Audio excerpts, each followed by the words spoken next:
Everyone, আসসালামু আলাইকুম। আমরা এখন যাচ্ছি হচ্ছে লামা থেকে কাপ্তাই। আর এখন হচ্ছে গিয়ে আমরা একটু রাশ রাইডে আছি, এর জন্য হয়তো বা মনে হচ্ছে দ্যাট অনেক জোরে চালাচ্ছি, but we love riding fast. সব কিছু ঠিক থাকলে আমরা যে সময় রওনা দিয়েছি এখান থেকে আমাদের কাপ্তাই যেতে যেতে প্রায় বিকাল থেকে সন্ধ্যা হতে পারে। আমাদের খুব ইচ্ছা ছিল দ্যাট আমরা বান্দরবন শহর দিয়ে ঢুকবো আর ওইখান থেকে লিচু বাগান দিয়ে খুব সুন্দর একটা রোড দিয়ে যাব এবং আপনাদেরকেও দেখাবো, কিন্তু এই ইচ্ছাটা আসলে পূরণ হয়নি। কারণ হচ্ছে 31 অক্টোবর পর্যন্ত পাহাড়ি সবগুলো অঞ্চলেই হচ্ছে মানে ট্যুরিস্ট নিষিদ্ধ। সো আমরা অনেকটা বাধ্য হয়েই এই চিটাগাংয়ের শহরের উপর দিয়ে যাচ্ছি এই জ্যাম ট্যাম ঠেলে। দুপুর গড়িয়ে বিকাল, এখনো পর্যন্ত লাঞ্চ করি নাই। সো আমাদের সবারই পেট চুচু করতেছে আর আমরা কাপ্তাই প্রায় ঢুকে গেছি, আর হয়তো বা 5 কিলো।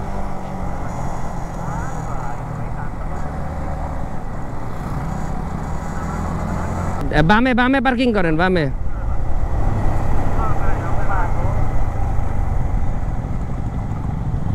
এখানে হচ্ছে কি আমরা লাঞ্চটা করব, এটা মোস্ট অফ দ্য টাইম আমরা এখানেই লাঞ্চটা করি। আর কাপ্তাই আর বেশিক্ষণ নাই, 10 কিলোর মতো আছে। লাঞ্চ করবো, লাঞ্চ করার জন্য তো টিকিট লাগে না ভাই। উপরে বসবো লাঞ্চের জন্য? হ্যাঁ দেন। আমাদের লাঞ্চ শেষ আর আমরা হচ্ছে এখন কাপ্তাই টু রাঙামাটির যে লিঙ্ক রোডটা, মানে যেখানে আমাদের রিসোর্টটা অবস্থিত, ঠিক সেই রোড দিয়ে যাচ্ছি। এই রোডটা বাংলাদেশের one of the best road, মানে হচ্ছে ভিউর দিক থেকে অনেক সুন্দর। আর যদি হয়ে থাকেন বাইকার তাহলে তার কথাই নেই। তো আমরা একদম সন্ধ্যার সময় আই লাভ রাঙামাটি পয়েন্টে আসছি। ইজোরে এখনো ঢুকি নাই, একটু পরে ঢুকবো। আপনারা দেখতে পাচ্ছেন না আমরা ঠিক কথা জানি না, কারণ একদমই অন্ধকার। আমরা আমাদের রিসোর্টে চলে আসছি। এই যে এই দুইটা পড হাউস, এই দুইটা আমাদের। আর এটা হচ্ছে গিয়ে ইজোর রিসোর্ট অ্যান্ড রেস্টুরেন্ট।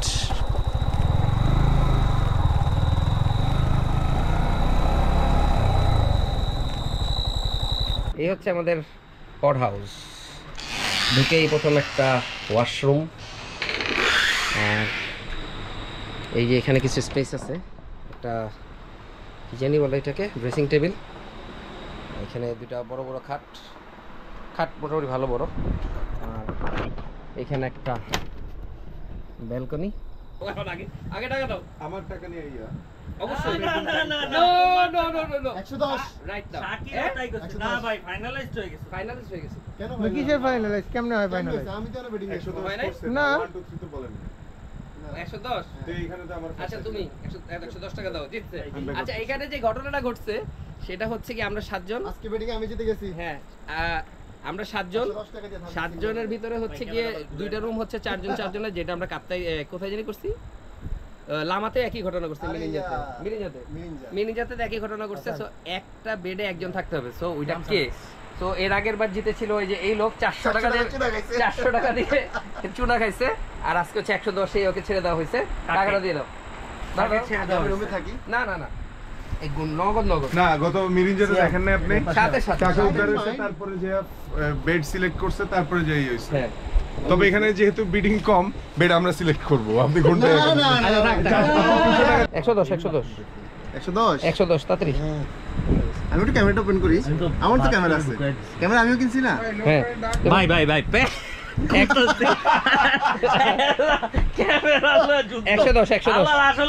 10 টাকা দাও। আরে 10 টাকায় আমি বিটিং জিতছি। এই যে 100 টাকা, প্লিজ টেক ইট। 10 টাকা পড়েন। 10 টাকা কই? দিচ্ছি ভাই। জি না, টাকা আগে। সরি, টাকা আগে। শালা সব বাটপারের কিছু নাই। এই যে 110 টাকা, তার মানে আমাদের টোটাল 510 টাকায় আমাদের 2 দিনের মানে রুমের বেড সেল হয়েছে এক্সট্রা।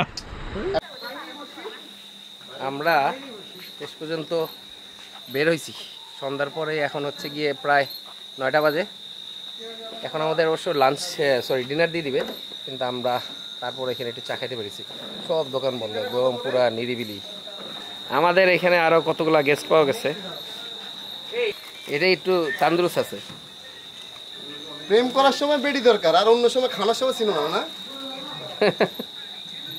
আমাকে যে বলতেছিলাম ব্রাজিলিয়ান, আমার ব্রাজিলিয়ান পাসপোর্টটা কই? হ্যাঁ এটা ফুটবলের সাপোর্টার ভুল। হ্যাঁ সেটা এই যে কথাটা মেনশন করতে হবে। সাপোর্ট কথাটা মেনশন করতে হবে না তোমার। আমরা তো আর্জেন্টিনার সাপোর্টার, আমাদের তো সাদা মন, আমাদের তো সাদা মনে কোনো কাদা নাই। আগে এটা হ্যাঁ আমরা তো আর্জেন্টিনার সাপোর্টার, আমরা সাদা মন, আমাদের কোনো কাদা নাই। তোমরা ব্রাজিলিয়ান যারা, তোমাদের তো মনে করো মন সাদা না। কাদা থাকুক আর না থাকুক, তুমি এইটা আগে এক্সপ্লেন করো না। তো এইটার প্রমাণই হচ্ছে গিয়ে তোমার মনে কতটুকু কাদা। সাদা কথাটা বানান কিভাবে করতে হয় সেটা আমার সন্দেহ আছে, তুমি জানো না। না তুমি তো পেস্ট লাগাইছো, আবারও পেস্ট লাগাইছো তুমি। ঘটনা হইছে গিয়ে এটা পেস্ট লাগাইছে, এটা পেস্ট লাগাইছে, আর এখন হইছে কি খিলখিলে হাসতেছে। তো এটা অনেক লম্বা ডিসকাশন হবে, তো আমরা ডিসকাশনটা বন্ধ রাখি এখানে আপাতত। এইটা হচ্ছে গিয়ে কি, এটা ডাইনিং। এখন আমাদের খাবার দিবে। আমরা আউট অফ মানি হয়ে গেছি, টাকা পয়সা নেই, একদম আউট অফ পকেট আর কি। তা এখন হচ্ছে এর জন্য আমরা চিন্তা করছি খাবো হচ্ছে ডিম, আলু ভর্তা, আর হচ্ছে কি জানি ভাই, ডাল আর ভাত। মানে এর থেকে চিপে তো আর খাওয়া যায় না, সবচেয়ে চিপেস্টটা নিতেছি। ওর কাছে দিয়ে রাখলাম আমারটাও। তো গরিবরা এখন সবাই আমরা ডাল, ভাত আর ডিম। মানে প্রথম দিকে আমরা খেয়েছি কোরাল মাছ, তারপর চিংড়ি মাছ অর্ডার দিতে চাইছি, তারপর সেই খানা দানা বারবিকিউ অনেক কিছু খেয়েছি। আর এখন হয়ে গেছে আমরা একদম চলে আসছি ডাল, ভাত আর ডিম। ডিমও হয়তো বা লেভেলে আসছি, আর মানে কালকে হয়তো বা দুপুরবেলা সেটাও আর হবে না। আর এই যে ওই যে কোনায় লাল গেঞ্জি, ও হয়েছে বলছে দ্যাট কালকে বলে সকালবেলা 50 টাকার ভিতরে নাস্তাটা সারতেই হবে, যেভাবেই হোক। আবার তোমার এক্সট্রা ডিম। আবার পানির ব্যাপারেও বলা হয়েছে যে পানি আর খাওয়া যাবে না, কি জানি বোতলজাত পানি খাওয়া যাবে না, লোকাল পানি খাইতে হবে। লোকাল পানি মানে ডিপ টিউবওয়েলের পানি, কথা স্পেসিফিক ভাবে বলতে হবে, ডিপ টিউবওয়েলের পানি। ডিপ টিউবওয়েলের পানি খেতে হবে। তো অবস্থা সবারই খুব খারাপ, খারাপ না, ট্যুর প্যাক আপ করে দিতে হবে।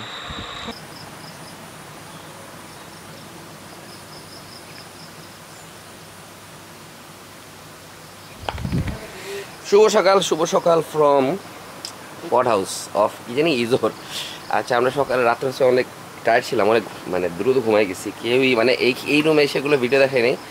ওনারা এই যে এই লোকগুলো হচ্ছে গিয়ে ওই পট হাউসের, কিন্তু ওনারা হচ্ছে আমাদের রুমে এসে ঘুমাই গেছিলো। তারপর তাদেরকে আবার উঠে পাঠিয়ে দেওয়া হয়েছে।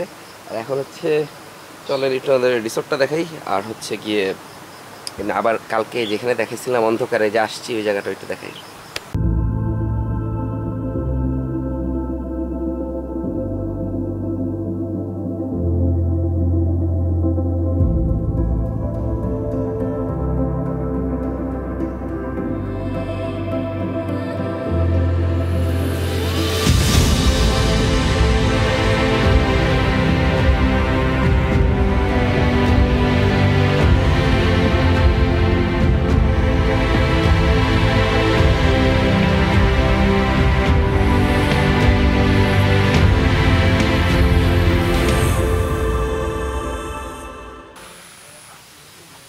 এই যে এইটা হচ্ছে পড হাউস, এটা একটা পড হাউস, এটা একটা পড হাউস। এই দুইটা পড হাউসে আমরা ছিলাম। এগুলো হচ্ছে গিয়ে 4 জন করে থাকার। এমনি হচ্ছে এগুলো 4000 টাকা করে, কিন্তু আমাদেরকে যেহেতু রুম খালি ছিল বা মানে প্রেশার কম ছিল, আমরা 3000 টাকা করে নিতে পারছি। আর এইটা হচ্ছে গিয়ে আরেকটা রুম, দেখাই একটু সামনে যে, হ্যাঁ এটা হচ্ছে গিয়ে আরেকটা রুম। এখানে দুইটা আলাদা আলাদা রুম আছে, সবগুলো হচ্ছে কাপল রুম। এগুলো হচ্ছে 1500 টাকা করে। আবার এই পাশেও রুম আছে, যেগুলো এগুলো হচ্ছে 2500 টাকা করে। এগুলো হচ্ছে 4 জনের, ওইটাও 2500 টাকা করে 4 জনের। দ্যাট মিনস কাপল রুম হচ্ছে জাস্ট 2টা, আর বাকি সবই হচ্ছে 4 জনের রুম। আর ওই পাশে হচ্ছে গিয়ে একটা ডরমেটরি আছে। ডরমেটরিটা হচ্ছে যে এটা হচ্ছে ডরমেটরি। এগুলোর প্রাইসটা আমার সঠিক জানা নেই, কিন্তু এইটার অবস্থা খুব একটা ভালো না। এগুলো হচ্ছে বেসিক্যালি স্টাফদের থাকার, কিন্তু যখন আসে প্রেশার পড়ে বেশি, তারা হচ্ছে গিয়ে এটা ইউজ করে। আর এটা হচ্ছে গিয়ে ডাইনিং। এখানে আপনারা চাইলে খাইতে পারেন। আমরা যেরকম রাত্রে দেখছেন, টাকা পয়সা আর নাই, আলু ভর্তা, ডিম ভাজি আর ভাত খাইছে। আর এখানে হোন্ডা রাখছি, কিন্তু এইখানে হোন্ডা রাখতে পারবেন এই জায়গায়, কিন্তু যদি গাড়ি আনেন তাহলে আপনার একদম ওখানে রুমে রাখতে হবে, মানে ঢোকার মুখে রাখতে হবে। আর এইগুলো আসলে একদমই ছিল না আগে, দোলনাটা ছিল কিন্তু আর কিছু ছিল না এরকম, কিন্তু এখন খুব সুন্দর করে করছে, এখন ইজোর মোটামুটি ভালো।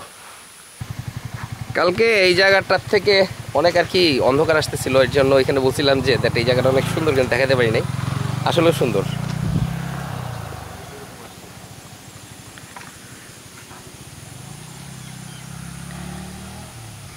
রাঙামাটির পুরা এই রাস্তাই আসলে সুন্দর, যেখানেই দাঁড়াবেন সেখানেই ভালো লাগবে।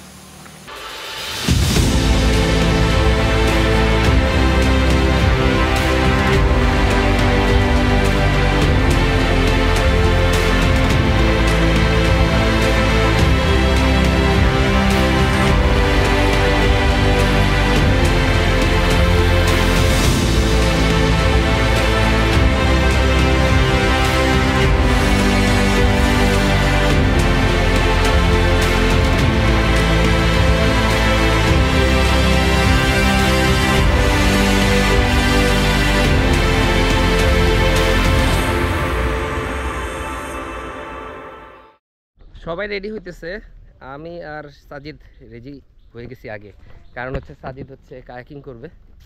সো আমরা আসছি হচ্ছে বেড়াইন্না, হ্যাঁ কি এটা, হ্যাঁ বেড়াইন্না রিসোর্টে। এইখানে হচ্ছে গিয়ে কায়াকিংয়ের সুব্যবস্থা আছে। তো দেখাই, ও হচ্ছে গিয়ে গেছে হচ্ছে গিয়ে বুক করতে, আসুক। হয়ে গেছে দাদা, হয়ে গেছে।